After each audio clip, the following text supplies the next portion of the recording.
ជំរាបសួរថ្ងៃនេះដែរមកចែកម្លែងពីរបៀបធ្វើរូបថតដែលប្រឡាក់សក់ខ្មៅជាពណ៌ជាដំបូងយើងចូលមកកម្មវិធីដែលមានឈ្មោះថាChat GPT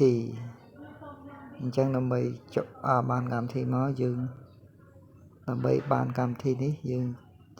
ចូលមកកម្មវិធី Play Store មកដើម្បី download វា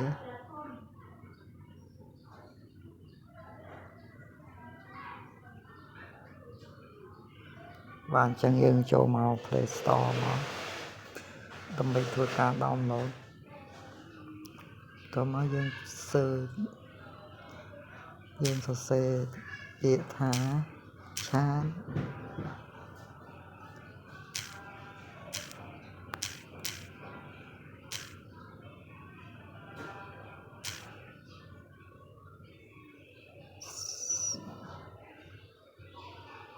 បាទគឺកម្មវិធីមួយទេបាទអញ្ចឹងយើងធ្វើការ download មកភាសាកម្មវិធីនេះខ្ញុំ download ហើយអញ្ចឹងធ្វើការចុច update ទេបាទបន្ទាប់ពីយើង download បានហើយយើងធ្វើការចុចចូលលើវាមកបាទបន្តមកទៀតយើងទៅរករូបភាពដែលប្រឡាក់ហើយនឹងរូបភាពសខ្មៅអញ្ចឹងខ្ញុំបាន download មកហើយពី Google អញ្ចឹងខ្ញុំធ្វើការបាទយើងមើលមកក្រោមកន្លែងសញ្ញាបូកនេះចុចលើវាមកបន្ទាប់មកទៀតយើងចុចទៅកន្លែង photo នេះដើម្បីទៅយករូបបាទគឺរូបនេះរូបសខ្មៅហើយរៀងប្រឡាក់នេះយើងចុចលើវាមកបន្តមកទៀតយើងមើលមកខាងក្រោមនៅខាងស្ដាំដៃនេះពាក្យថា add នេះចុចវាទៀតមកដល់ទៅហើយយើងមើលមកខាងក្រោមកន្លែងចិត្តសញ្ញាបូកនេះយើងធ្វើការ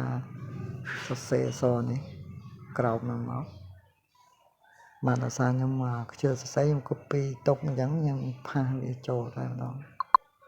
បាទយើងសរសេរពាក្យអញ្ចឹងមកបន្តមកទៀតយើងមើលមកខាងស្ដាំកន្លែងសញ្ញាព្រួយខាងលើខ្មៅនេះចុចលើវាទៀតមក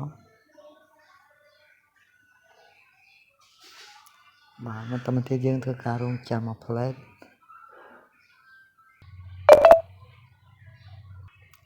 បាទនេះគឺរូបដែលយើងធ្វើហើយនេះជារូបផ្សេងរបស់វាបាទអញ្ចឹងការបង្ហាញនេះមានតែប៉ុណ្្នេះទេអរគុណច្រើនសម្រាប់ការតាមដានមកជួយចុច like share និង subscribe ជេនែលអ្នកមួយផងដើម្បីទទួលបានចំណេះដឹងថ្មីៗបន្ថែមអរគុណច្រើន